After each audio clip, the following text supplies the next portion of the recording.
नमस्कार, मैं हूं आपके साथ अभिनय सिंह चौहान और आप देख रहे हैं हमारा विशेष कार्यक्रम छत्तीसगढ़ के बाद हमारे साथ। आज बात महिला आरक्षण पर आर पार की लड़ाई की।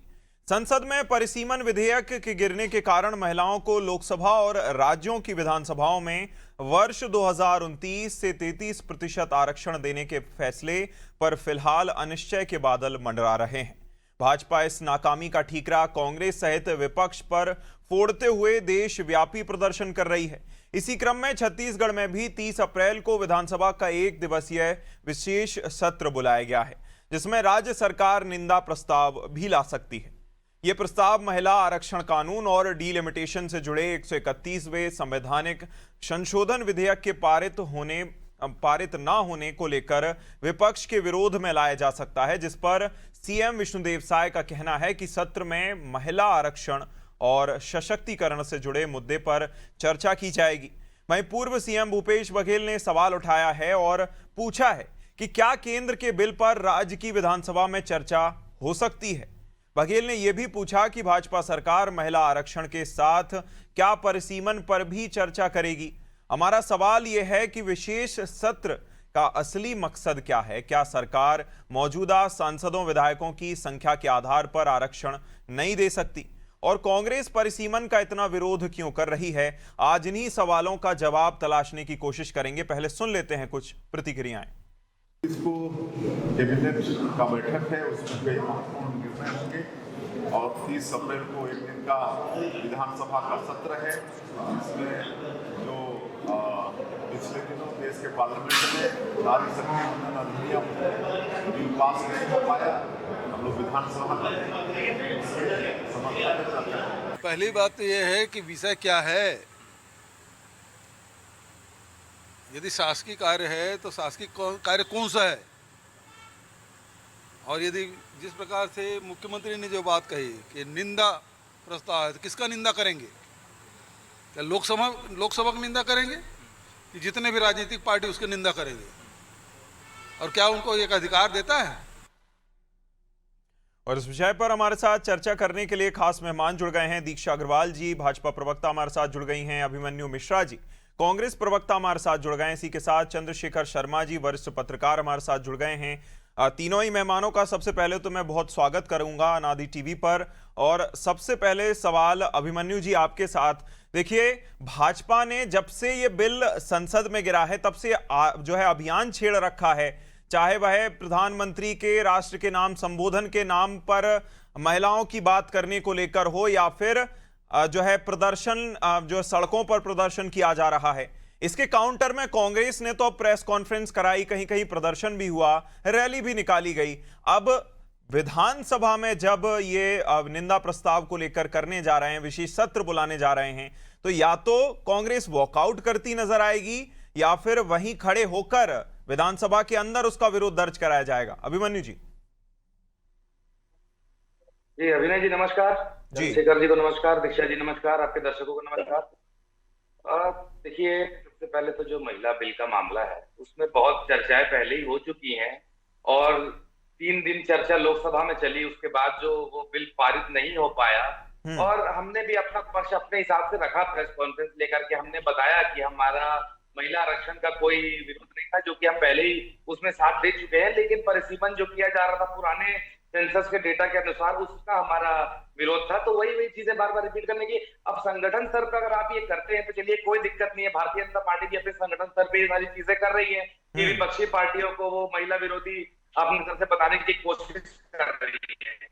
लेकिन यहाँ ये सदन का विशेष सत्र बुलाना, और ये केवल विधानसभा में नहीं, नगर निगम में और बाकी नगर पंचायतों में भी ये सत्र बुला करके, उनकी सभाओं का सत्र बुला करके ये निंदा प्रस्ताव किया जा रहा है। तो इसका मतलब क्या होगा, इससे क्या क्या हासिल होगा, ये समझ में नहीं आता। केवल सरकारी मशीनरी का अपनी पार्टी के प्रचार प्रसार के लिए या पार्टी का एजेंडा स्थापित करने के लिए उपयोग करना बिल्कुल ठीक नहीं है। आप अभी भूपेश बघेल जी तो बिल्कुल सही कह रहे थे कि होना क्या है, क्या आप लोकसभा की निंदा करेंगे? लोकसभा में जो पारित हुआ या नहीं पारित हुआ, लोकसभा में जो फैसला हुआ उसकी विधानसभा कैसे निंदा कर सकता है? आप स्वयं मुझे बताइए। जो लोकसभा में पारित अगर कोई बिल हो गया उसकी भी आप निंदा नहीं कर सकते, जो नहीं पारित हुआ उसकी भी आप क्या निंदा करोगे? तो अभी देखिए, जैसे रायपुर में भीषण जल संकट है, लेकिन सामान्य सभा क्यों बुलाई जा रही है? निंदा प्रस्ताव पारित करने के लिए विपक्ष। तो ये सारी चीजें जो है सरकारी मशीनरी का गलत इस्तेमाल है, और ठीक ये है। सारी चीजें जो है ठीक नहीं है होनी चाहिए, दीक्षा प्रखंड जी, स्तर पर आपको करना चाहिए। ठीक है दीक्षा जी, जब प्रधानमंत्री ने देश के नाम संबोधन प्रचारित करते हुए जब महिला आरक्षण पर जो कि बिल गिर गया उसके लिए बयान दिया तो काफी ज्यादा जो है चर्चाओं का बाजार गर्म हुआ था कि क्या ये सही है। आप देश के नाम संबोधन को लेकर बात करते हैं और आप बात करते हैं 59 से 58 बार कांग्रेस की, अन्य दलों की, और उसमें ऐसा कुछ नया नहीं था जो इससे पहले जिस पर चर्चा नहीं हुई। अब जब विधानसभा में अलग से सत्र बुलाया जा रहा है, लोकसभा में उसका कोई औचित्य निकला नहीं, तो क्या ये सच में सरकारी मशीनरी विधानसभा का गलत तरीके से भाजपा की ब्रांडिंग करने का प्रयास किया जा रहा है? दीक्षा जी, पहले तो आपके चैनल के माध्यम से जितने भी हमारे दर्शक हैं समेत हमारे वरिष्ठ जो साथी जुड़े हुए हैं, आप सभी को नमस्कार, प्रणाम जी। जैसा कि आप किया कि क्या यह भारतीय जनता पार्टी कोई प्रोपेगेंडा कर रही है या जिस प्रकार की जो समस्या आज सभी को दिख रही है वो वाकई में कोई समस्या है या ये कोई प्रक्रिया के अंतर्गत आने वाली कोई एक चरण है। आपको सीधा सीधा मेरा जवाब है कि देखिए, जब टीस हृदय के अंतिम छोर में लगती है, जब किसी टीस की जो गहराई होती है वो बहुत तेज होती है, तब का जो प्रतिक्रिया होता है वो भी बहुत गहरा होता है।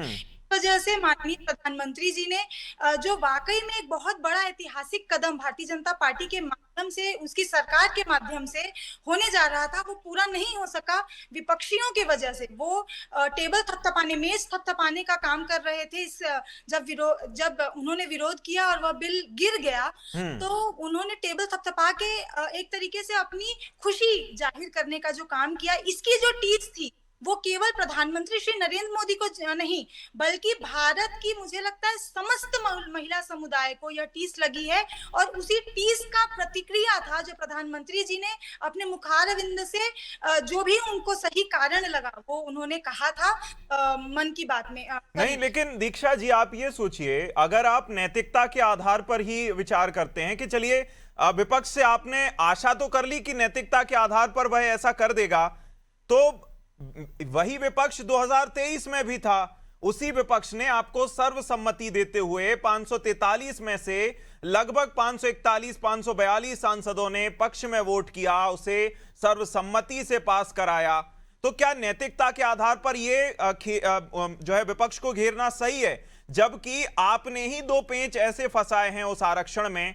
आप चाहते तो 2024 में भी आरक्षण 24 के बाद दे सकते थे, आपने नहीं दिया, लेकिन आपको परिसीमन कराना है।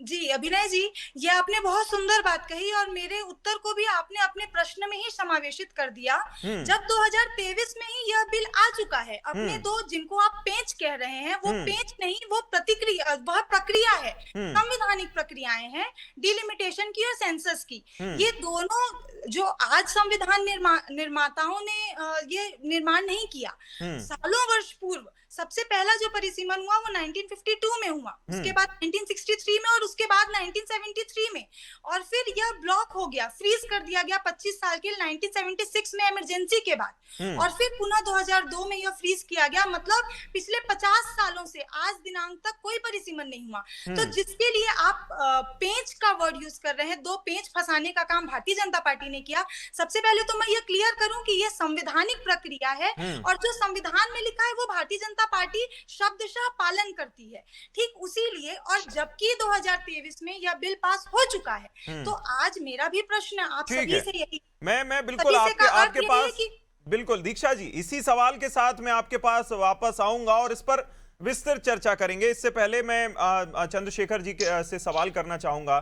चंद्रशेखर जी, इससे पहले हमने इस विषय पर यूं तो कई बार चर्चा कर ली है, लेकिन देशवासियों के मन में भी अच्छा खासा ये सवाल है, और चाहे भाजपा के पक्ष में हो या कांग्रेस के पक्ष में, जो समर्थक लोग हैं वो भी ये जानते हैं कि जब ये सरकार जानती है कि हमारे पक्ष में 2/3 बहुमत नहीं है, आप इमोशनली किसी को पत्र लिख देते हैं, सोशल मीडिया पर पोस्ट कर देते हैं कि देखिए अपनी बहू बेटियों का मुंह देखकर आइएगा, तभी संसद में वोट करिएगा।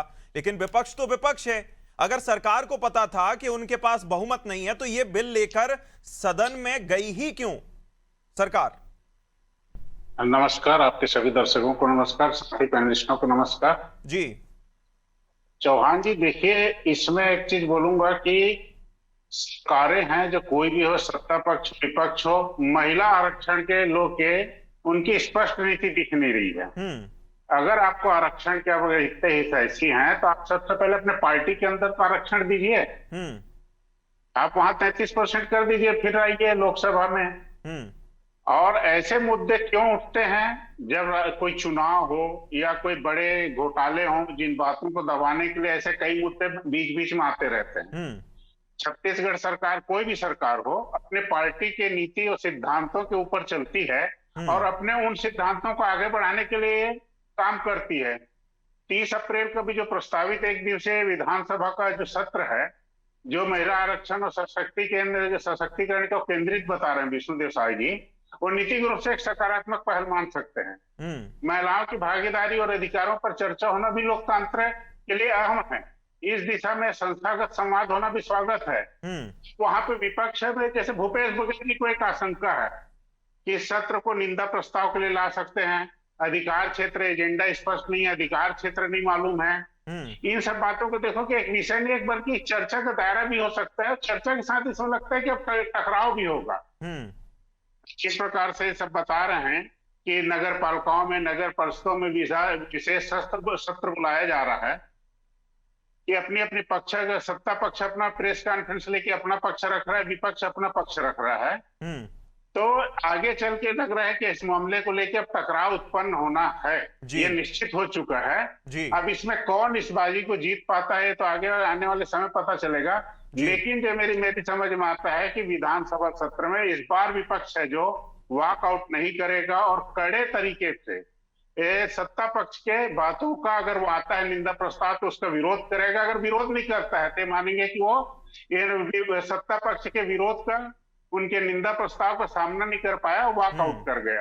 नहीं, सबसे बड़ी बात यह भी है कि जब सबसे ज्यादा जरूरत होती है, जब आम जन ये जानने को आतुर होते हैं कि देखिए विधानसभा में हमारे अधिकारों को लेकर क्या चर्चा हो रही है, तो विपक्ष को हम देखते हैं कि नारेबाजी हो हल्ला करते हुए और वॉकआउट कर दिया। मतलब अगर कोई सत्ता पक्ष ने कोई बात ऐसी कही है जो विपक्ष को नामंजूर है, तो खड़े होकर इसका विरोध कीजिए, फैक्ट्स लेकर विरोध कीजिए, कटाक्ष करके विरोध कीजिए। लेकिन ये देखने को आमतौर पर नहीं मिल पाता, जो कि अपने आप में इसीलिए विपक्ष पर सवाल भी उठते हैं। और अभिमन्यु जी विपक्ष को सदन में रह के अगर उनको कोई बात है तो रखना चाहिए। वो सदन की बातें जो जनता तक जाएंगे, आप वॉकआउट करते हैं तो सीधा माना जाता है कि आप मैदान छोड़कर भाग रहे हैं। जो है आप वॉकआउट का मैसेज अच्छा जनता में नहीं जाता, क्योंकि सब कुछ ऑनलाइन है, लोग देख लेते हैं कि क्या, कहां, किसने क्या बोला, क्या कहां कहा गया था, या किसी ने काउंटर किया या नहीं किया। अभिमन्यु जी, क्या ये आशा की जा सकती है कि विपक्ष कम से कम इस बार तो, जब उसके जो है नियत पर ही बनाई है, आप एक तरफ सवाल उठाते हैं सत्ता पक्ष की नियत पर, इनकी नियत में होता तो ये पहले ही इस तरह का कर लिया होता या 2024 में ला दिया होता, तो क्या अब नैतिकता के आधार पर आपको नहीं घेरा जाएगा जब निंदा प्रस्ताव पास होगा? क्योंकि वहां जो है बहुमत में नहीं थे, यहां तो बहुमत में है। अभिमन्यु जी। तो अभिनय जी, वही सवाल तो मैं पूछ रहा हूँ, छत्तीसगढ़ विधानसभा में अगर निंदा प्रस्ताव पारित हो जाता है तो क्या ये लोकसभा में पारित हो जाएगा? क्या ये बिल यहाँ पर निंदा प्रस्ताव पारित होने से कुछ क्या होना, क्या है, मिलना क्या है यहाँ निंदा प्रस्ताव पारित करके? ये हमारा कहने का मतलब है। समय बर्बाद किया जा रहा है केवल जो है विधानसभा का सत्र बुला करके। हमारा मुख्य कहना ये है, अगर आपको किसी भी बात का प्रचार प्रसार करना है, अगर आपको हमारी पार्टी को महिला विरोधी घोषित करना है, तो आप संगठन स्तर पे कीजिए। संगठन से आप पुतले जलवा ही रहे हैं, आप प्रेस कॉन्फ्रेंस करवा ही रहे हैं, लेकिन सदन का सत्र बुला करके केवल कांग्रेस को बदनाम करने की कोशिश करना, ये कहीं से कहीं तक ठीक नहीं लगता। अब जो ये दीक्षा जी अभी बता रही थी, नहीं तो 2000 देखिए अभिमन्यु जी, सीधी सी बात है, 2023 में अगर ये पास हो गया था, तब आप कहां थे जब यही भाजपा सरकार 2024 से पहले इसी बिल को लेकर वोट मांग रही थी? तब आपकी ओर से कितनी बार जो है विरोध दर्ज कराया गया कि देखिए इन्होंने पास करा लिया, लेकिन हमारी भी उसमें सहमति थी।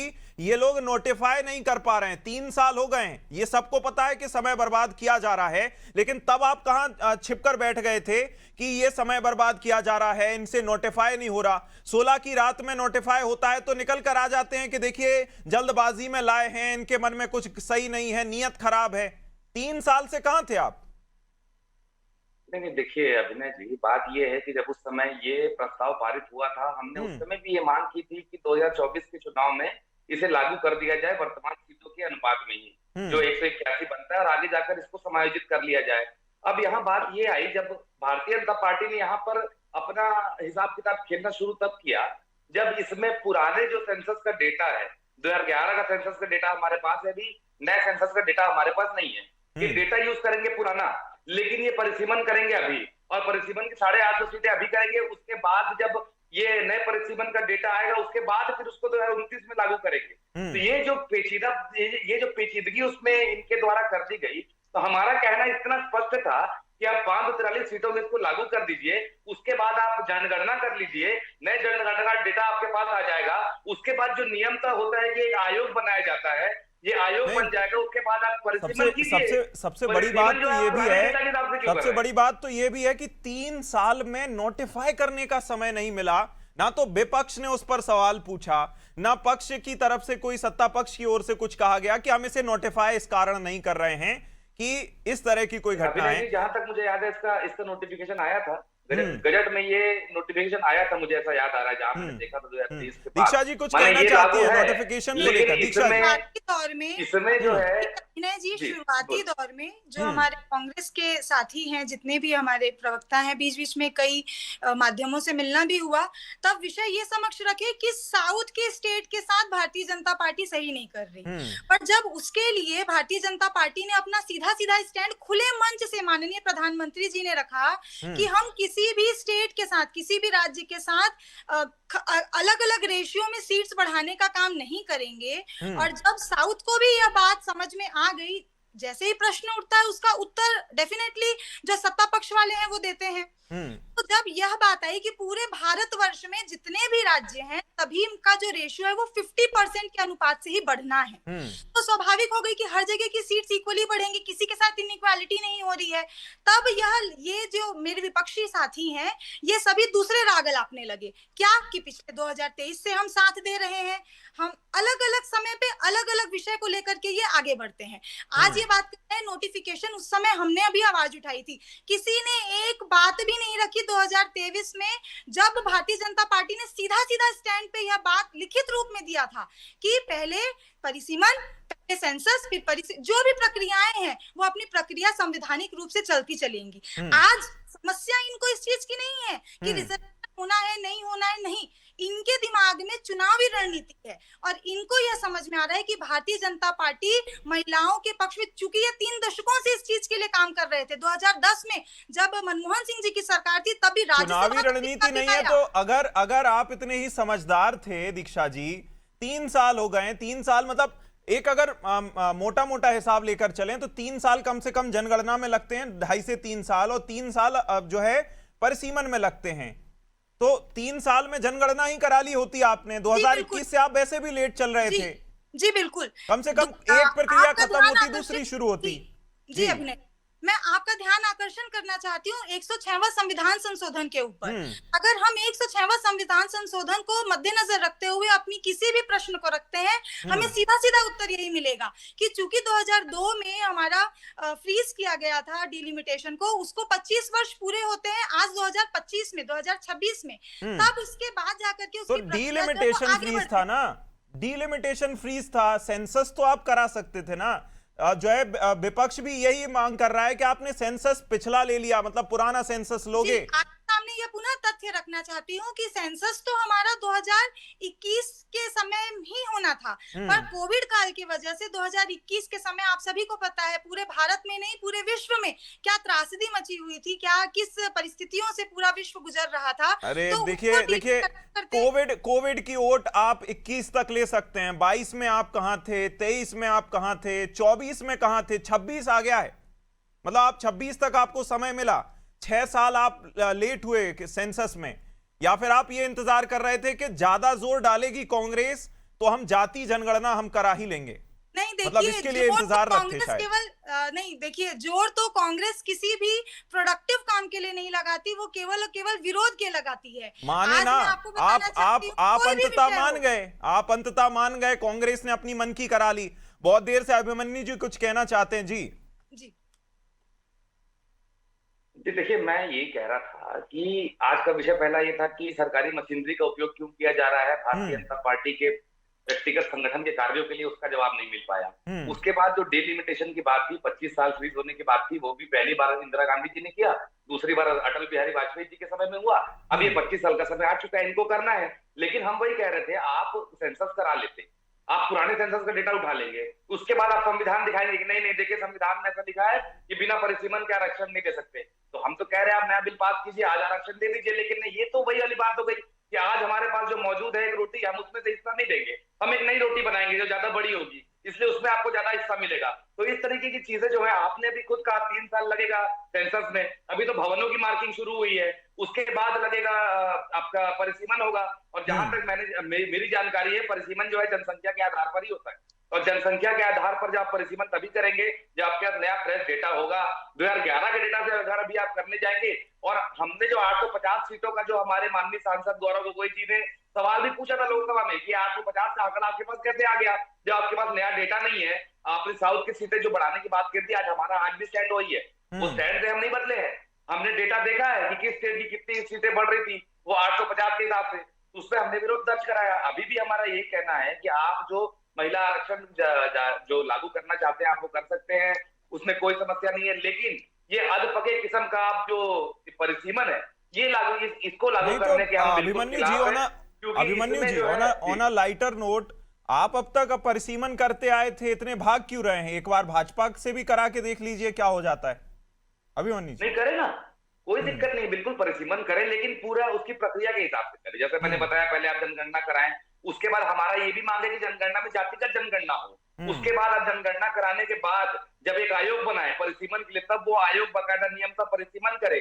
फिर हमारा मांग ये भी है कि ओबीसी महिलाओं को भी आरक्षण उसमें स्पष्ट हो कि महिला आरक्षण में ओबीसी महिलाओं के लिए कितना आरक्षण हो, ताकि जो एक सामाजिक न्याय की भावना भी उस आरक्षण में बनी रहे। तो ये सारी चीजें हमारी मांग है, ये तो आप आराम से कर लीजिए, आरक्षण आज लागू कर दीजिए, लेकिन बातों को भारतीय जनता पार्टी के लोगों को गोल गोल गोल गोल ठीक है, ठीक है। केवल घुमाते चंद्रशेखर रहना है, जी, केवल गोल चंद्रशेखर गोल जी, घूमते आखिरी रहना है। सवाल आपसे और बहुत कम शब्दों में, हवा का रुख क्या बताता है? देखिए अभी तो छत्तीसगढ़ में आया है, आएगा मतलब जो है निंदा प्रस्ताव, इसके बाद सारे ही राज्यों में आएगा, जो कि लग रहा है कि आएगा। हवा का रुख क्या बताता है? क्या सरकार आने वाले कुछ समय में बिल को फिर से लेकर आ सकती है नए प्रावधानों के साथ, 50% या दूसरे फॉर्मूले के साथ? क्या लगता है? ये लगता है कि अब जो चुनाव 5 राज्यों में हो रहे हैं, पश्चिम बंगाल, तेलंगाना में, इन राज्यों के परिणाम इनके इस पर बहुत डिपेंड करेंगे। इन राज्यों में अगर भाजपा को आशातीत सफलता मिल जाती है तो निश्चित तौर पर भाजपा है जो राज्यसभा में अपना बहुमत बढ़ने, अपने अंक बढ़ने के बाद धीरे से उनको फिर नए रूप में लाएगी वो। बिल्कुल, ये देखने वाली बात होगी। ठीक है दीक्षा जी, क्लोजिंग स्टेटमेंट जी। चुनाव के चश्मे को अगर उतार करके पूरा विपक्ष और जितने भी चुनाव का चश्मा तो आप लोग पहने हो दीक्षा जी, तो हम बात तो कह रहे हैं आज ये चर्चा चुनावी चश्मा और चुनाव को लेकर तो चर्चा कभी खत्म होने नहीं वाली। इसी के साथ दीक्षा जी बहुत शुक्रिया आपका जुड़ने के लिए। अभिमन्यु जी बहुत शुक्रिया आपका हमारे साथ इस चर्चा में शामिल होने के लिए। चंद्रशेखर जी बहुत शुक्रिया अपने विचार साझा करने के लिए। निंदा प्रस्ताव को लेकर सरकार तो आगे बढ़ती जा रही है, हालांकि विपक्ष इसको लेकर सवाल तो खड़े कर रहा है। जब जो है विशेष सत्र आयोजित होता है तब देखने वाली बात होगी कि निंदा प्रस्ताव में क्या निंदा की जाती है और किन विषयों पर घेरा जाता है, सत्ता पक्ष हो विपक्ष हो। इस खास चर्चा में इतना ही। आप देखते रहिए अनादि टीवी। नमस्कार।